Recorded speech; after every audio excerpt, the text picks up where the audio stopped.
चंद्रहार पाटलांच्या प्रचारासाठी महाविकास आघाडी एकवटली. जयंत पाटील आणि विश्वजित कदमांच्या उपस्थितीत पार पडली संयुक्त बैठक.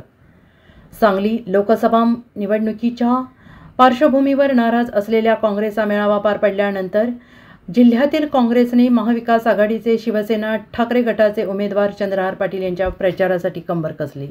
सांगलीमध्ये आज काँग्रेस, राष्ट्रवादी आणि शिवसेना ठाकरे गटाची संयुक्त बैठक पार पडली. या बैठकीला राष्ट्रवादी काँग्रेस शरद पवार गटाचे प्रदेशाध्यक्ष जयंत पाटील, काँग्रेसचे आमदार विश्वजित कदम यांच्यासह विकास आघाडीचे उमेदवार चंद्रहार पाटील यांच्यासह मान्यवर उपस्थित होते.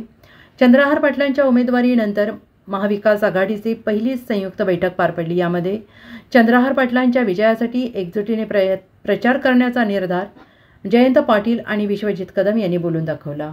Bureau report, SBN Marathi, Sangli.